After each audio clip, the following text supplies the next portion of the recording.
సహోదరులు వినండి, కష్టకాలంలో, శ్రమకాలంలో, ఆర్థిక ఇబ్బందుల్లో నువ్వు వెళుతున్నప్పుడు నీ మనసు దేవుని మీద కేంద్రీకృతం చేసి, ప్రభు నీ గురించి నేను ఇలా చేయాలనుకుంటున్నా, నీ మందిరం గురించి ఇలా చేయాలనుకుంటున్నా, నీ సువార్త వ్యాప్తిని నా కుటుంబం ద్వారా ఇలా వ్యాప్తి చేయాలని ఆశపడుతున్నా, నా కుమారుణ్ణి నా కుమార్తెను నీ సేవకు అంకితం చేయాలని ఆశపడుతున్నా అని నువ్వు ఏమైతే ప్రార్థన చేస్తావో, దేవుడు తగిన సమయంలో నువ్వు చేసిన ప్రార్థనకు జవాబుగా నీ జీవితాన్ని అత్యధికముగా ఆశీర్వదిస్తాడు. మర్చిపోకండి, దావీదును దేవుడు ఆశీర్వదించాడా లేదా? ఆశీర్వదించాడు. గొల్లాడో పశువుల కాపరి, కానీ దేవుని మీద తన మనస్సును పెట్టుకున్నప్పుడు దేవుడు గొల్లవాడిని కాస్త గొప్ప రాజుగా మార్చేశాడు. దీవించబడిన తరువాత, రాజైన తరువాత గర్వంతో గుణాన్ని పాడు చేసుకోవాలా. మరి ఏం చేశాడో తెలుసా అండి? ప్రభా, జ్ఞాపకం ఉందా నీకు? కష్టకాలంలో ఉన్నప్పుడు, శ్రమల గుండా వెళుతున్నప్పుడు ఆ రోజుల్లో ప్రార్థన చేసేవాడిని. ఏమని? నీకంటూ ఒక అద్భుతమైన మందిరాన్ని నిర్మిస్తానని చెప్పి, అయ్యా ఈరోజు ఆ మందిరాన్ని నిర్మించగలిగిన శక్తి నాకు ఇచ్చావు, ఆ మందిరానికి ఇవ్వగలిగిన శక్తి నాకు ఇచ్చావు, కాబట్టి ఎలా మౌనంగా ఉంటాను ప్రభువా? ఏమైతే నేను ఒడంబడిక చేశానో ఆ ఒడంబడికను నేను నెరవేరుస్తానయ్యా, అద్భుతమైన మందిరాన్ని నిర్మిస్తానయ్యా అని చెప్పి దేవుని దగ్గర దావీదు మనవి చేశాడు. అప్పుడు దేవుడు అన్నాడు, దావీదు, నీ మనవి బాగుంది కానీ, నీ ఆలోచన బాగుంది కానీ, నువ్వు మందిరం కట్టాలనుకుంటున్నావు, కానీ ఒక విషయం దావీదు, ఏంటి ప్రభువా? నువ్వు నిర్మించాలనుకుంటున్న మందిరాన్ని నీ కుమారుని ద్వారా నిర్మిస్తా. అదే సమయంలో నువ్వు నా మందిరం నిర్మించాలని ఆశపడ్డావు కాబట్టి నేను ఎంతగా దీవిస్తాను చూడు. ఇప్పుడు రండి వెళ్దాం. ఎక్కడికి వెళ్దాం? 2వ సమూయేలు 7వ అధ్యాయము మొదటి 2-3 వచనాలు చదువుతున్నా.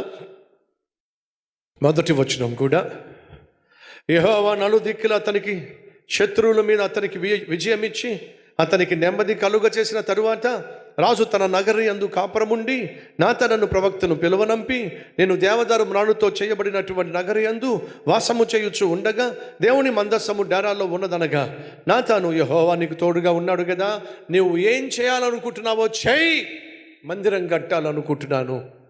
కట్టు దావీదు, మందిరం కట్టు. అంతకంటే గొప్ప భాగ్యం ఏముంటుంది? కట్టు. దేవుడు నీకు తోడుగా ఉన్నాడు కదా. తను స్థిరపడిన తర్వాత, దీవించబడిన తర్వాత మనస్సును దేవునికి దూరం చేసుకోవాలా.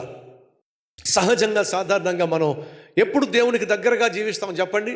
కష్టాల్లో, నష్టాల్లో, ఇరుకు ఇబ్బందుల్లో, వ్యాధి బాధల్లో మనం ఉన్నప్పుడు సాధారణంగా దేవునికి దగ్గరగా వస్తాం. ఎప్పుడు మనం దేవునికి దూరం అయిపోతాం తెలుసా? వ్యాధి బాధలు మనల్ని విడిచిపెట్టినప్పుడు, ఆర్థిక సమస్యలు మనల్ని విడిచిపెట్టినప్పుడు, ఆర్థికంగా మనం స్థిరపడినప్పుడు, ఉద్యోగం వచ్చినప్పుడు, ప్రమోషన్ వచ్చినప్పుడు, జీతం పెరిగినప్పుడు, సుఖము, సౌఖ్యము, సంపద సమృద్ధిగా వచ్చినప్పుడు సహజంగా మనిషి యొక్క నైజం ఏమిటంటే దేవుని మర్చిపోవడం. ఆ స్థితిని, ఆ గతిని ఇచ్చిన దేవుణ్ణి మర్చిపోవడం. అలాంటి స్థితి మనలో, వ్యక్తిత్వం మనలో ఏ ఒక్కరిలో ఉండడానికి వీల్లేదు. దేవుడు స్థిరపరిచిన తరువాత సొలొమోనేమో కామంతో నిండిపోయి 1000 మందిని పెళ్లి చేసుకొని దేవుని పక్కన పెట్టేశాడు. సంసోనేమో దేవుని ఆత్మతోనూ బలముతో నింపబడిన తరువాత తనకున్న బలాన్ని ఆధారం చేసుకుని అమ్మాయిలు కూడా పడ్డాడు.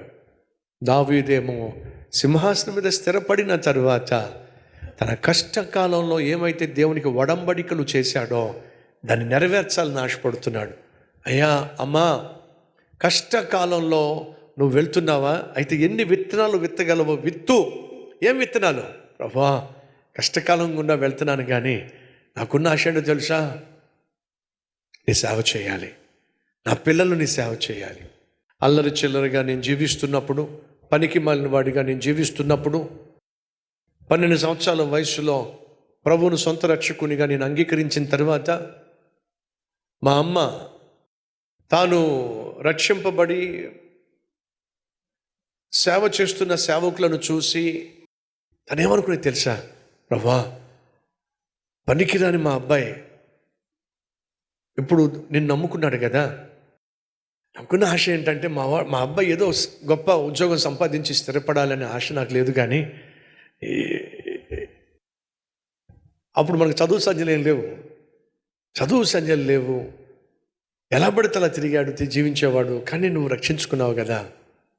గొప్ప సేవకుడు కావాలని ఆశ అయితే నాకు లేదు. కానీ సేవకుల చేతుల మీద నీళ్లు పోసేవాడైనా చేయి ప్రభు, అది చాలు ప్రభు. ఆ మాట దేవుడు విన్నాడండి. పిచ్చి తల్లి, మీ అబ్బాయి సేవకుల చేతుల మీద నీళ్లు పోసేవాడు ఏమిటి? కొన్ని వేల మంది సేవకులను తయారు చేసేవాడిగా నేను చేస్తా. అడుగుతున్న తండ్రులు, తల్లిగా తండ్రిగా నీకున్నటువంటి కష్టకాలం గుండా వెళుతున్నావు, ఆర్థిక సమస్యలు గుండా వెళ్తున్నావు, బిడ్డలు చదివించుకోవడం కష్టంగా ఉంది, పెంచడం కష్టంగా ఉంది. కానీ నీ బిడ్డల గురించి నీ ఆలోచన ఏమిటి? నీ బిడ్డలను దేవుడు ఏం చేయాలని ఆశపడుతున్నావో చెప్పు. ఈ కష్టకాలంలో దేవుని పట్ల నీకున్న మనస్సు ఏమిటో చెప్పు. నీ కష్టకాలంలో ప్రభువా, ఇలా చేయాలని నాకు ఆశ ఉందయ్యా, నీ సేవకు వచ్చి ఆ సేవలో బలంగా వాడబడాలని ఆశ ఉంది, కానీ నా ఆరోగ్యం సహకరించట్లా. ఆదివారం వచ్చి నీ సన్నిధిలో ఉదయం నుంచి సాయంత్రం వరకు నీ సేవలో ఏదో ఒక పని చేయాలని ఆశ ఉంది నాయన, నా ఆరోగ్యం సహకరించట్లా. చెప్పు నీ కష్టకాలంలో. రండి ప్రార్థన చేద్దాం ప్రతి